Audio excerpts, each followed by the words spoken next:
नमस्कार दोस्तों, फटाफट 100 खबरों को जानने से पहले अगर आप भी पीएम मोदी का खुलकर समर्थन करते हैं तो वीडियो को कीजिए लाइक और चैनल को सब्सक्राइब करके बेल आइकन दबाइए और कमेंट में लिखिए जय हिंद जय भारत। रामोत्सव से पहले अभेद्य किला बनेगी अयोध्या, योगी सरकार ने सुरक्षा व्यवस्था लेकर तैयार की ठोस रणनीति। संसद की सुरक्षा उल्लंघन जितना खतरनाक है उतना ही उसका समर्थन करना, विपक्ष पर बरसे पीएम मोदी। लोकसभा में केंद्र की योजनाओं को धरातल पर बताएगी भाजपा, गेम चेंजर बन सकती है पीएम आवास योजना की पहली किस्त। बीजेपी के टिकट पर 2024 का लोकसभा चुनाव लड़ेंगी बॉलीवुड क्वीन कंगना रनौत। ज्ञानवापी मामले में मुस्लिम पक्ष को बड़ा झटका, इलाहाबाद हाईकोर्ट ने याचिका खारिज की। भारत में दोबारा पैर पसार रहा कोरोना वायरस, कर्नाटक सरकार ने 60 से ज्यादा उम्र के लोगों के लिए मास्क पहनना किया अनिवार्य। कोरोना बढ़ा रहा टेंशन, स्वास्थ्य मंत्री मनसुख मांडविया ने बुलाई बैठक। पीएम मोदी ने वाराणसी को दी एक और वंदे भारत ट्रेन, 19,000 करोड़ की सौगात भी मिली। मोदी सरकार के फैसले से एलन मस्क हुए खुश, जियो को हो सकता है नुकसान। जल्द चावल होगा सस्ता, मोदी सरकार ने दिया कंपनियों को दाम घटाने का आदेश। राजस्थान में एक्शन मोड में बीजेपी, आज विधानसभा सत्र बुलाने की तैयारी, विधायक लेंगे शपथ। बिहार के बीजेपी सांसदों के साथ अमित शाह की बैठक, इंडिया गठबंधन को रोकने की बनी रणनीति। राम मंदिर प्राण प्रतिष्ठा समारोह में शामिल होंगे लाल कृष्ण आडवाणी, विश्व हिंदू परिषद ने दिया न्योता, मंदिर आंदोलन की रखी थी नींव। केंद्रीय मंत्री मीनाक्षी लेखी ने की पीएम मोदी की तारीफ, का वंदे भारत बढ़ते और बदलते भारत का तस्वीर। 500 मैजिक 100 के जरिए वाराणसी से लखनऊ तक चलाया जाएगा जागरूकता अभियान, हुआ शुभारंभ। गुजरात कांग्रेस को झटका, विधायक चिराग पटेल ने पार्टी से दिया इस्तीफा, बीजेपी में हो सकते हैं शामिल। लोकसभा में जारी है विपक्षी सांसदों का निलंबन, डिम्पल, रामगोपाल समेत कई दिग्गज सस्पेंड, अखिलेश यादव का फूटा गुस्सा। लोन ऐप्स पर सरकार सख्त, प्ले स्टोर से गूगल ने हटाए 2500 ऐप्स, खुद वित्त मंत्री ने दी लिखित जानकारी। सरकार ने कच्चे तेल और डीजल के निर्यात पर विंडफॉल टैक्स में की कटौती, हुए बड़े बदलाव। ठेठ बनारसिया बनकर मोदी लूट गए महफिल, तीसरी पारी के लिए काशी से पूर्वांचल, बिहार और दक्षिण को साधा, ब्रांड बनारस की नींव पर रख दी 2024 की गारंटी। मोदी सरकार ने विंडफॉल टैक्स में की कटौती, डीजल पर टैक्स हुआ आधा, पेट्रोल पर शून्य, आम लोगों को पेट्रोल डीजल की कीमत में मिल सकता है फायदा। पीएम मोदी 30 दिसंबर को एयरपोर्ट के साथ अयोध्या जंक्शन का भी करेंगे शुभारंभ, जनसभा के लिए घर घर आमंत्रण। योगी कैबिनेट की बैठक में 23 अहम प्रस्ताव पर मोहर, नक्शा पास करने की नियमावली में बड़ा बदलाव। मोदी सरकार का बड़ा ऐलान, यूपी में 5 एक्सप्रेसवे किनारे पर 29 जिलों में खरीदी जाएगी जमीन, 8,000 करोड़ आएंगे खर्च। काशी की जनसभा में पीएम मोदी का सीएम योगी ने किया स्वागत, बोले हम 2047 में देश को विकसित भारत बनाएंगे। 56 लाख गरीब बुजुर्गों को पेंशन देगी योगी सरकार, ऑनलाइन करे आवेदन। गोरखपुर को 19 हेल्थ एटीएम की सौगात देंगे सीएम योगी, 500 टीबी रोगियों को वितरित करेंगे पोषण पोटली, बिना ब्लड निकाले होंगे 15 तरीके के जांच। पीएम को मिला गिफ्ट, सीएम ने पीएम मोदी को दिया सॉफ्ट स्टोन जाली क्राफ्ट सेट, देखकर लोग बोले मोदी योगी शेर। चुनाव आयोग ने परखी 6 राज्यों की चुनाव तैयारियां, साफ सुथरी मतदाता सूची तैयार करने के दिए निर्देश। चुनाव आयोग की खुल गई पोल, इंडिया गठबंधन ने ईवीएम के खिलाफ खोला मोर्चा। मार्च में फिर लगेगी आचार संहिता, जारी किया गया शेड्यूल, मतदाता सूची पुनरीक्षण आज से, नाम भी जुड़ेंगे। लोकसभा और हरियाणा विधानसभा चुनाव में मेवात की सभी सीटों पर खिलेगा कमल, नायब सिंह सैनी का दावा। मिशन 2024 की ओर बीजेपी का चुनावी रिहर्सल, सरकार और संगठन बना रही फतह का माहौल। लोकसभा चुनाव के लिए पहला अभियान शुरू, वोटर लिस्ट से कटे नाम जुड़वाने और फर्जी नाम कटवाने में जुटी भाजपा। इंडी गठबंधन से एक कदम आगे बीजेपी, बिहार में जीत का आधार तैयार करने निकलेगा पीएम मोदी का गारंटी रथ। मिशन 2024 डिनर मीटिंग में शाह ने बिहार के सांसदों को दिया टास्क, बोले जीत का सिलसिला ना थमे। मोदी ने 2047 तक भारत को विकसित राष्ट्र बनाने का संकल्प लिया है, राजेंद्र गर्ग का बड़ा बयान। भारत को लगातार हथियार सप्लाई से डरा पाकिस्तान, दुनिया से लगाने लगा गुहार। दुनिया में बज रहा भारत का डंगा, IMF ने बताया ग्लोबल ग्रोथ में क्या है इंडिया की अहमियत। बढ़ रहा है भारत का कद, यूक्रेन और गाजा युद्ध को सुलझाने में अमेरिका को चाहिए भारत का साथ। विकसित भारत संकल्प यात्रा में उमड़ा जन सैलाब, ग्रामीणों ने लिया विकसित राष्ट्र बनाने का संकल्प। लोकसभा चुनाव से पहले विकसित भारत संकल्प यात्रा, सांसद कर रहे योजनाओं का प्रचार। सफेद नीले रंग की नहीं अब भगवा दिखेगी वंदे भारत ट्रेन, इसके पीछे है बड़ी वजह। IMF ने आर्थिक मोर्चे पर भारत का स्टोर परफॉर्मर बताया, का वैश्विक विकास में भारत का योगदान 16% रहेगा। भारत से करीबी बढ़ा और चीन से दूरी, अमेरिका ने पाकिस्तान के आर्मी चीफ असीम मुनीर को दी नसीहत। अक्टूबर तक 72 लाख से ज्यादा विदेशी पर्यटक आ चुके भारत, केंद्र सरकार ने लोकसभा में दी जानकारी।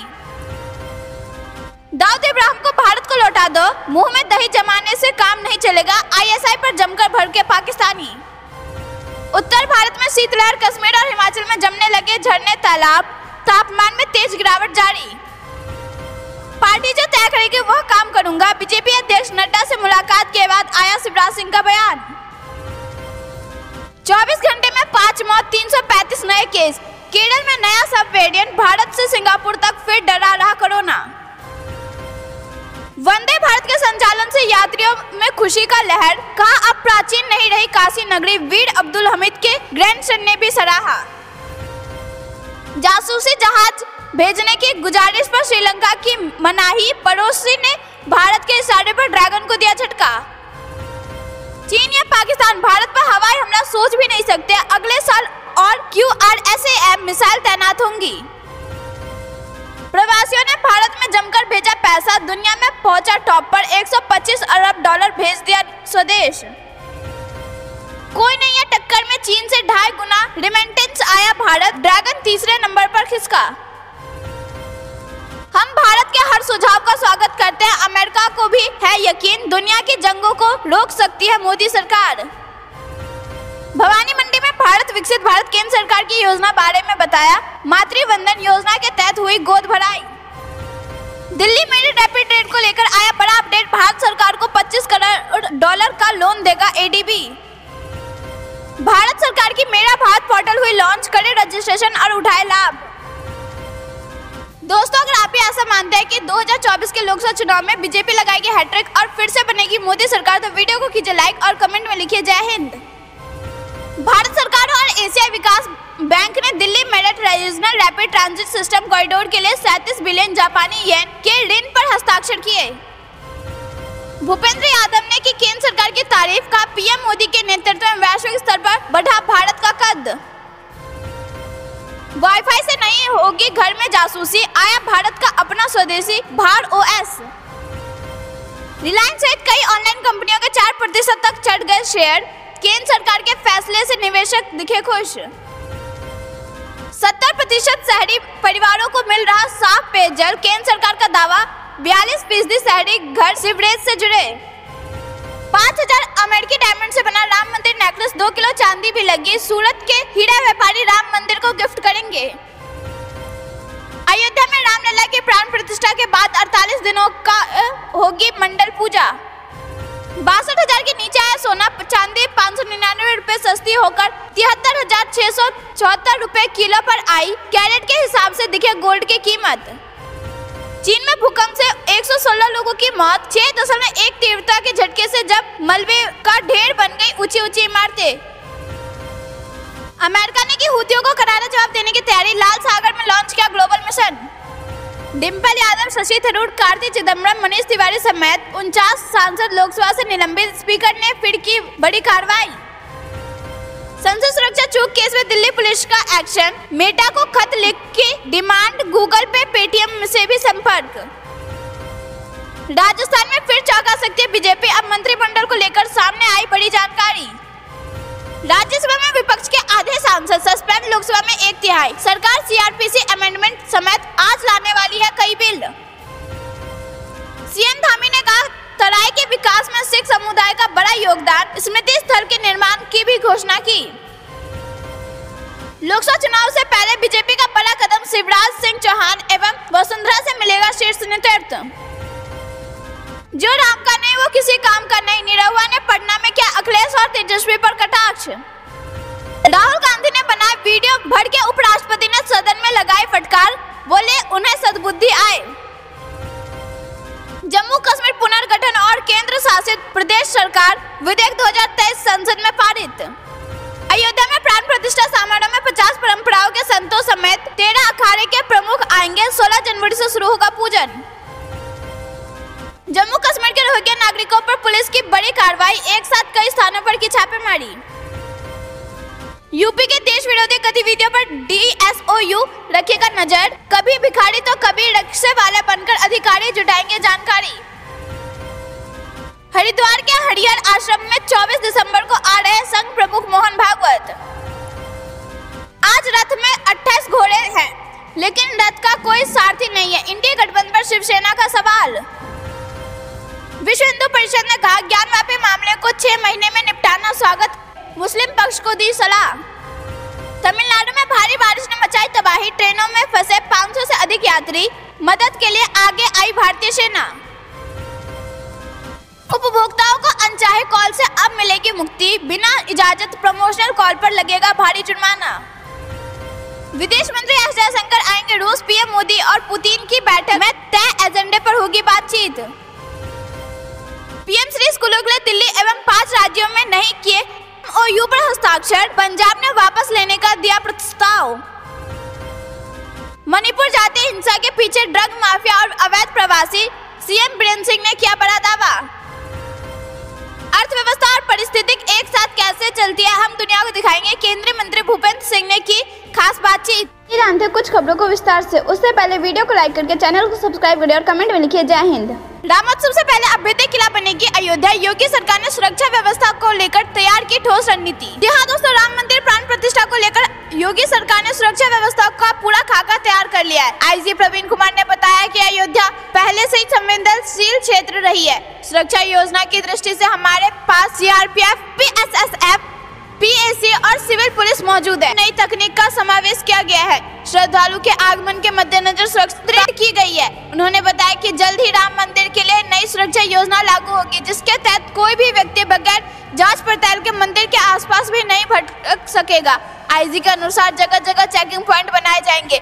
इसके अलावा CCTV कैमरे लगे होंगे। बगैर अनुमति के इस इलाके में ड्रोन नहीं उड़ाए जा सकेंगे। भविष्य में रिवर सिक्योरिटी को भी मजबूत किया जाएगा। नदी के किनारे सुरक्षा की बेहतर व्यवस्था की जाएगी। लोकार्पण के समय की सुरक्षा व्यवस्था के तहत जिले में 37 शासकीय और अशासकीय जमीनों पर पार्किंग व्यवस्था की जा रही है। यहाँ भी कैमरे लगे होंगे। 22 और 23 जनवरी को भारी वाहन शहर के भीतर को आमंत्रण दिया गया होगा। उनके आने के लिए बेहतर व्यवस्था रहेगी, लेकिन अन्य छोटे वाहनों के लिए भी व्यवस्था लागू की जाएगी, वह अपने गंतव्य तक आसानी से पहुंच सके। डायवर्जन की सूचना विभिन्न माध्यमों से दी जाएगी। प्राण प्रतिष्ठा समारोह के दौरान सुरक्षा के मद्देनजर खुफिया विभाग चारों ओर सक्रिय रहेगा। आर्टिफिशियल इंटेलिजेंस का भी सहयोग लिया जाएगा। जगताओं की जानकारी के साथ उन पर पैनी नजर रहेगी। अगर आप भी ऐसा मानते हैं जो राम को लाए हम उनको लाएंगे, तो वीडियो को कीजिए लाइक और कमेंट में लिखिए जय श्री राम। रुक करते हैं अगली बड़ी खबर की तरफ। संसद की सुरक्षा उल्लंघन जितना खतरनाक है उतना ही उसका समर्थन करना, विपक्ष पर बरसे पीएम मोदी। जी हाँ दोस्तों, संसद के शीतकालीन सत्र के बीच भाजपा संसदीय दल की बैठक संसद पुस्तकालय भवन में हुई। इस बैठक में प्रधानमंत्री नरेंद्र मोदी, रक्षा मंत्री राजनाथ सिंह और पार्टी अध्यक्ष JP नड्डा मौजूद रहे। इस दौरान पीएम मोदी ने संसद की सुरक्षा में हो के रवैये पर निशाना साधा। भाजपा संसदीय दल की बैठक को संबोधित करते हुए पीएम मोदी ने इंडी गठबंधन पर निशाना साधा। उन्होंने कहा कि इंडी गठबंधन का लक्ष्य हमारी सरकार को उखाड़ फेंकना है, लेकिन हमारी सरकार का लक्ष्य देश के लिए उज्जवल भविष्य बनाना है। पीएम मोदी ने कहा कि कुछ दल इस तरह से संसद में सुरक्षा उल्लंघन का समर्थन कर रहे हैं। यह संसद सुरक्षा उल्लंघन जितना खतरनाक है। लोकतंत्र में विश्वास रखने वाले सभी लोगों के संयुक्त रूप से संसद में सुरक्षा उल्लंघन की निंदा करनी चाहिए। बीजेपी संसदीय दल की बैठक में पीएम मोदी ने कहा कि विपक्ष का आचरण सुनिश्चित करेगा कि 2024 के चुनाव में उसकी संख्या कम होगी और भाजपा को लाभ होगा। विधानसभा चुनाव में हार से विपक्ष बौखला गया और हताशा में संसद को बाधा की संसद सुरक्षा चूक की घटना को लेकर विपक्षी सांसदों ने लोकसभा और राज्यसभा में हंगामा किया था, जिसके दोनों सदनों के 18 विपक्षी सदस्यों को निलंबित कर दिया गया। इससे पहले 14 सांसदों पर कार्रवाई की गई थी। अब तक 92 विपक्षी सदस्यों को निलंबित किया जा चुका है। कि देश की सुरक्षा के मामले में कांग्रेस को राजनीति नहीं करनी चाहिए, तो वीडियो को कीजिए लाइक। रुक करते अगली बड़ी खबर की तरफ। लोकसभा में केंद्र की योजनाओं को धरातल पर बताएगी भाजपा, गेम चेंजर बन सकती है पीएम आवास की पहली किस्त। जी हां दोस्तों, छत्तीसगढ़ विधानसभा चुनाव जीतने के बाद अब भाजपा की नवगठित सरकार ने लोकसभा चुनाव के लिए जनहितैषी योजनाओं को धरातल पर उतारने का मोर्चा खोल दिया। विष्णुदेव साय कैबिनेट की पहली बैठक में ही राज्य में 18 लाख पीएम आवासों के निर्माण की घोषणा की गई है, जिनके निर्माण में 21,600 करोड़ रुपए खर्च होंगे। इसमें राज्य सरकार की हिस्सेदारी 8,600 करोड़ रुपए की होगी। वहीं केंद्र सरकार से 12,960 करोड़ रुपए की सहायता दी जाएगी। योजना के हितग्राहियों के खाते में पहले किस्त जनवरी-फरवरी से डाले जाने की तैयारी भी की जा रही है। वही चुनाव के पहले पूरी किस्त भी मिल सकती है। ऐसा हुआ तो योजना लोकसभा चुनाव में भाजपा का प्रदेश में आधार बनाए रखने में महत्वपूर्ण भूमिका निभा सकती है। के कार्यान्वयन से होने वाले राजनीतिक फायदे को देखते हुए सरकार ने प्रशासन को मिशन मोड में आने के निर्देश भी दिए। पंचायत विभाग के अधिकारियों के मुताबिक केंद्र के पंचायत एवं ग्रामीण विकास मंत्रालय से पीएम आवास के लिए बजट आवंटन को लेकर पत्राचार। प्रधानमंत्री आवास योजना के तहत कुल 1,20,000 रुपए के बजट का प्रावधान है, जो कि हितग्राही के खाते में सीधे आएगा। पुराने एवं नए सर्वे में शामिल हितग्राहियों को इसका लाभ मिलेगा। मैदानी क्षेत्र में 1,20,000 रुपए एवं पहाड़ी क्षेत्र में 1,30,000 रुपए का बजट मिलेगा। 20,000 रुपए नरेगा मद से एवं 12,000 रुपए शौचालय के लिए प्रदान किए जाएंगे। प्रदेश में पूर्ववर्ती सरकार ने पीएम आवास के बदले मुख्यमंत्री ग्रामीण आवास न्याय योजना प्रारंभ की थी। इस योजना में ऐसे हितग्राहियों को शामिल किया गया था जिन्हें मकानों की जरूरत थी, लेकिन 2011 की सर्वे सूची के अनुसार योजना के लिए पात्रता नहीं रखते हैं। चुनाव के पहले पिछली सरकार ने 10 लाख से ज्यादा परिवारों को सर्वे करा लिया था। दोस्तों, अगर आपको भी ऐसा लगता है कि लोकसभा चुनाव में PM Awas Yojana game changer साबित हो सकती है, तो वीडियो को कीजिए लाइक। रुक करते हैं अगली बड़ी खबर की तरफ। ज्ञानवापी मामले में मुस्लिम पक्ष को बड़ा झटका, इलाहाबाद हाईकोर्ट ने याचिका खारिज की। जी हां दोस्तों, ज्ञानवापी मामले में इलाहाबाद हाईकोर्ट से मुस्लिम पक्ष को बड़ा झटका लगा है। इस मामले में सिविल पोषणीयता को चुनौती देने वाली याचिका खारिज कर दी गई। हाईकोर्ट ने मस्जिद की इंतजामिया कमेटी और वक्फ बोर्ड की याचिका खारिज कर दी है। इलाहाबाद हाईकोर्ट में ज्ञानवापी विवाद से जुड़ी 5 याचिकाओं पर फैसला सुनाया गया। हाईकोर्ट ने पोषणीयता और एएसआई सर्वे के मामले पर मुस्लिम पक्ष की आपत्ति की खारिज कर दी। इसके साथ ही ज्ञानवापी विवाद को लेकर जिला कोर्ट वाराणसी में 1991 में दाखिल अर्जियों पर सुनवाई का रास्ता साफ हो गया। हाईकोर्ट ने 1991 के मुकदमे के ट्रायल को मंजूरी देते हुए वाराणसी की अदालत महीने में मुकदमे की सुनवाई पूरी करने का भी आदेश दिया है। एएसआई सर्वेक्षण के मामले में हाईकोर्ट ने मुस्लिम पक्ष की याचिका खारिज कर दी है। अब एएसआई का जो सर्वे हुआ है वही मान्य होगा। अगर कुछ और सर्वे करना होगा तो कोर्ट हिंदू पक्ष अर्जी दे सकता है। जस्टिस रोहित रंजन अग्रवाल की सिंगल बेंच ने इस मामले में फैसला सुनवाया। सुनवाई पूरी होने के बाद हाईकोर्ट ने 8 दिसंबर को अपना फैसला सुरक्षित रखा था। 3 याचिका 1991 में वाराणसी की अदालत में दाखिल किए गए केस की पोषणीयता से जुड़ी हुई थी, जबकि बाकी 2 अर्जी एएसआई के सर्वेक्षण आदेश के खिलाफ दाखिल की गई थी। इसी की अदालत में 1991 में भगवान आदि विश्वेश्वर विराजमान के बाद मित्रों की तरफ से दाखिल मुकदमे में विवादित परिसर हिंदू को सौंपे जाने और वहां पूजा अर्चना की इजाजत दिए जाने की मांग की गई थी। साल 1991 में सोमनाथ व्यास, राम नारायण शर्मा और हरिहर पांडे की तरफ से मुकदमे दाखिल किए गए थे। मुस्लिम पक्ष की दलील थी कि 1991 के प्लेस ऑफ वर्शिप एक्ट के तहत आदि विश्वेश्वर के मुकदमे की सुनवाई नहीं की जा सकती है। हिंदू पक्ष की तरफ से दलील दी गई थी कि यह विवाद आज़ादी से पहले का है और ज्ञानवापी विवाद में प्लेसेस ऑफ वर्शिप एक्ट लागू नहीं होगा। मुस्लिम पक्ष की तरफ से ज्ञानवापी मस्जिद की इंतजामिया कमेटी की 3 और यूपी सुन्नी सेंट्रल वक्फ बोर्ड की 2 याचिकाओं पर कोर्ट ने फैसला सुनाया है।